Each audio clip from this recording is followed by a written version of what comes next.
Ini kita bener-bener parah banget. Pos medis diserang. Anjing. Gak bisa lagi kita sebagai kelas menengah cuma diam aja. Kita harus bijak, terutama ketika pilkada ini. Kita harus bijak pilkada, demokrasi. Jangan pernah ada lagi kita terus menerima aja apa yang mereka kasih. Tadi gue dapat WhatsApp dari nomor yang gak dikenal. Mohon segera datang ke kantor Barreskrim Jakarta Pusat. Anda diduakan sebagai penyebar ajakan aksi kekerasan dan unjuk rasa. Nggak ada kekerasan kan? Perempuan Indonesia nih udah punya standar pasangan hidup yang tinggi. Masa lo masih milih laki-laki umur 30 tahun? Belum 30 tahun yang masih dicariin kerja sama bapaknya. Apakah laki-laki tersebut tidak punya kapabilitas untuk cari kerja sendiri? Lu tahu nggak kalau misalkan ngebahas RUU TPKS kekerasan seksual yang dulu terjadi dari zaman dahulu kala, dari zaman jebot itu 4 tahun. Tapi giliran ngeluarin revisi UU Pilkada buat naikin anaknya 7 jaman. Aduh. Assalamualaikum warahmatullahi wabarakatuh. Kembali lagi di channel Prayoga Muhammad. Gimana kabar kalian semua? Semoga baik-baik saja ya dan dilancarkan segala rezekinya. Kemarin tanggal 22 Agustus 2024 tercatat oleh sejarah di mana rakyat Indonesia berkumpul bersatu semua elemen dan meminta keadilan kepada DPR. DPR saat ini bukanlah menjadi Dewan Perwakilan Rakyat, melainkan Dewan Peternakan Raja. Nah teman-teman semua, alhamdulillah ya, atas dukungan dari semua masyarakat yang menginginkan adanya keadilan di negeri demokrasi ini, yang alhamdulillah akhirnya DPR pun tidak mengesahkan revisi Undang-Undang Pilkada. Tapi teman-teman semua, kita harus tetap waspada, kita jaga terus, kawal MK pokoknya ya, jangan sampai lengah. Dan juga teman-teman semua, atas terjadinya ini semua akhirnya membuka mata banyak orang ya, bahwasanya memang Indonesia ini sedang tidak baik-baik saja. Demokrasi kita sedang dipermainkan, konstitusi dikangkangi. Jadi kejahatan macam apa lagi yang lebih besar dari ini teman-teman semua. Maka dari itu kita semua harus membuka mata, harus prihatin dan juga harus empati dengan ini semua. Gerakan hati kita, gerakan jiwa kita untuk mendukung masyarakat agar demokrasi kita, konstitusi kita tetap utuh. Oke teman-teman semua, sekarang kita lihat ya cuplikan demo kemarin dan juga komentar daripada netizen untuk seluruh rakyat Indonesia. Kita lihat videonya.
Ya sebenarnya miris sih melihat seperti ini ya. Polisi yang juga rakyat juga justru malah menghalangi mahasiswa untuk menyampaikan aspirasi. Gua nggak tahu sih ini. Karena tadi seperti kita lihat juga ya, pagar gerbong kesombongan di DPR itu roboh ya teman-teman semua. Tapi yang harus kita sadari bahwasanya kita sama-sama rakyat Indonesia yang harus menjaga demokrasi dan konstitusi kita yang saat ini memang sedang sakit. Tapi teman-teman semua, inilah bentuk perjuangan ya. Tanpa adanya hal seperti ini, mungkin DPR sudah mengesahkan revisi Undang-Undang Pilkada tahun 2024. Kita lanjut lagi. Halo, nama gue Tieno. Gue melaporkan dari depan DPR. Kita lagi di gang, salah satu gang di daerah Pejompongan gitu. Jadi gue sama teman-teman gue itu semacam bikin posko medis gitu di pos ronda. Toto diserang pakai gas air mata dan semuanya kocar kacir. Ini kita bener-bener parah banget. Pos medis diserang, anjing. Gak peduli gue lu suka sama Anies apa enggak, mau dukung RK kayak besok di Pilgub Jakarta. Cuma kalau kalian masih diem aja, masih ngedukung kelakuan DPR yang ngutak-ngatik hukum sesuai dengan kemauan elit, gue gak ngerti sih sama jalan pikiran kalian. Ibarat kalian dilempari kotoran ke muka, diem aja, gak bisa ngapa-ngapain. Ini udah soal hukum dan demokrasi bangsa ini. Kalian peduli gak sama bangsa ini? Ngomong dong, jangan diem aja lu. Makanya buat teman-teman semua, gue mau manggil semua teman-teman yang kerja di SCBD, kerja buat jadi konsultan, kerja di startup. It's time for you to fucking move. We deserve better, man. Gak bisa lagi kita sebagai kelas menengah cuma diam aja. Kita harus bijak, terutama ketika pilkada ini. Kita harus bijak pilkada, demokrasi. Jangan pernah ada lagi kita terus menerima aja apa yang mereka kasih. Sekali lagi, kelas menengah, semua pekerja SCBD, besok kalau bisa cuti. Kita demo bersama-sama, kita suarakan bersama-sama. Kalau nggak mau turun, post aja di media sosial. Banyak ide, jangan diam pokoknya. Hidup rakyat Indonesia! Teman-teman, 2 kali kita ribut di MK hanya untuk kakak beradik dari satu keluarga. Oh, apakah separah ini kita di persidangan sidang keluarga berencana yang berencana hobok-hobok negara? Mereka bikin istana di sana, kita dipajaki di sini. Kita diperas, kita dicurangi, lalu mereka bergandeng tangan bersama oligarki yang diberi banyak konsesi. Mereka kumpulkan kekuatan, satukan partai-partai. Mereka sumpal ormas-ormas dengan tambang. Saat kita di sini protes tadi siang, ormas itu mendatangi presiden, tapi bukan untuk kepentingan. Mereka bicara tambang untuk mereka, bukan untuk kita. Hari ini kita disuruh hormati konstitusi yang sudah mereka setting agar sesuai kehendak hati. Kita disuruh diam agar terlena dengan petunjukan dan makan siang. Masih belum makan kita. Lalu pada siapa kita harus berharap? Tentunya pada jiwa-jiwa merdeka yang Allah sendiri penjaganya. Teman-teman, gue di sini dan ingin menyatakan suatu sikap bahwa Asdolul Jihad Kalimatun Adlin Inda Sultanun Jair, bahwa sebaik-baiknya jihad adalah kita menyatakan kalimat yang hak pada penguasa yang zalim. Sekarang kita lagi di depan gedung DPR. Kita akan berkomunikasi. Agenda perjuangan bersama atas sawah rakyat Indonesia. Tadi gue dapat WhatsApp dari nomor yang gak dikenal. Mohon segera datang ke kantor Barreskrim Jakarta Pusat. Anda diduakan sebagai penyebar ajakan aksi kekerasan dan unjuk rasa. Nggak ada kekerasan kan? Kita di sini bangga sama DPR karena mereka bisa meeting cepet banget meetingnya. 1 hari beres. Nah, Senin kan nggak ada jadwal. Ada undang-undang perampasan aset. Betul. Ada undang-undang apa lagi yang mereka bisa meeting cepet Bang Dali? Ada apa lagi undang-undangnya? Undang-undang masyarakat adat aja 15 tahun lebih. 15 tahun. Nah, ini Mahkamah Konstitusi 21 Agustus 22 langsung meeting. Karena memang derajatnya lebih penting. Betul sekali. Meetingnya cepet banget ya Ari ya. Meetingnya cepet banget. Top. DPR saya bangga sama kalian. Kerja lebih keras. Senin meeting undang-undang perampasan aset, undang-undang apa? Masyarakat adat. Baik lagi. Hebat sekali. Wah gila keren banget kalian. Keren. Lihat ya Damai ya, lihat tuh Damai ya, lihat tuh bukti ya. Jadi kepada nomor ini yang WhatsApp gua nih nanti ya. Ya. Oh, Merdeka. Ya itu dia. Semangat. Thank you. Bravo untuk para influence yang ikut serta hadir menyuarakan ini ya kan. Terus untuk semua masyarakat, semua elemen yang tumpah kemarin ke jalan yang akhirnya undang-undang itu tidak disahkan oleh DPR. Ya lagi-lagi ya teman-teman semua, kita selalu mengingatkan ini bukan soal menang kalah Pilpres, bukan soal 01, 2, 3, tapi ini soal demokrasi kita dan konstitusi kita yang semakin hari semakin dihabisi. Maka dari itu tetap kita bersatu untuk negeri tercinta ini. Ya minimal kalau kita tidak bisa turun ke sana, update lah di sosial media kita. Biar orang lain yang belum tahu menjadi tahu gitu loh. Menyimak perbedaan pendapat bapaknya Gibran dan bapaknya Kaisang terkait putusan MK. Kita harus menghormati putusan MK sebagai sebuah putusan yang final dan mengikat. Kemudian hari ini juga KPU menetapkan. Ya, kita hormati kewenangan dan keputusan dari masing-masing lembaga negara. Jadi bapaknya Gibran sangat tegas berpendapat bahwa putusan MK bersifat final dan mengikat. Kebetulan putusan MK itu menguntungkan anaknya dan hakim ketua itu adik iparnya. Sedangkan bapaknya Kaisang tidak berpendapat bahwa putusan MK bersifat final dan mengikat. Kebetulan juga putusannya itu merugikan anaknya dan hakim ketua bukan adik iparnya.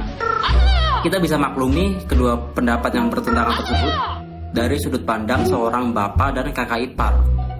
Maka harusnya kita coba tanya ke presiden. Presiden harus punya pandangan yang konsisten dan pasti terkait putusan MK apakah bersifat final dan mengikat atau tidak.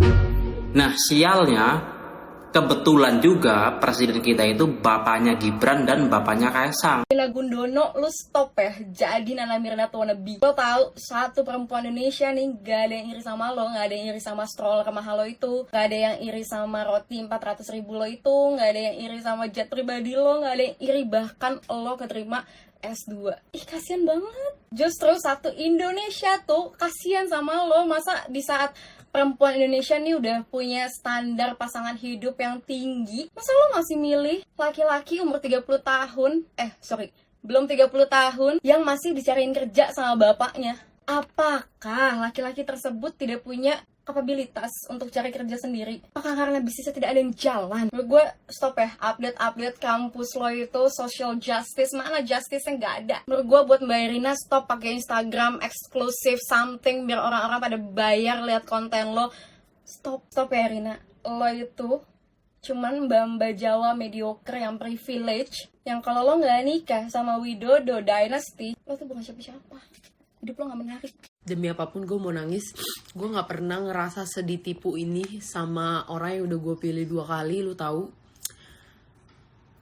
tahu nggak kalau misalkan ngebahas RUU TPKS kekerasan seksual yang udah terjadi dari zaman dahulu kala, dari zaman jebot itu 4 tahun. Tapi giliran ngeluarin revisi UU Pilkada buat naikin anaknya 7 jam. Aduh, lo kebayang gak sih besok kalau negara ini tuh antek-anteknya tuh maju semua, itu kayak balik lagi ke 98 atau balik lagi ke zaman kita dijajah sama warga kita sendiri. Lo tahu zaman dimana gak suka ini hilang gitu. Aduh. Sumpah ini harus dikawal banget sih guys. Gak bisa cuy, sesuka-suka jidat lu bikin aturan tuh gak bisa. Hancur banget nih negara, hancur. Udah paling bener kata si Bima dah, cabut. Lo tahu kenapa konten kreator banyak yang diem? Karena brand deals tuh bakal banyak banget yang hilang. Nih salah satu contoh, gue diminta take down video-video gue yang ngomongin pemerintah. Mereka tuh nggak cuma pakai kita sebagai konten kreator buat jadi buzzernya mereka juga nge-repress kita pakai pendapatan kita dari brand deals. Gue nggak tahu brand ini terafiliasi sama politik atau enggak, tapi ini belum lagi tawaran-tawaran nih yang suruh mecah suara kayak gini. Lu bayangin, dia bisa pensiun dengan 10 kali tweet. Segede apa?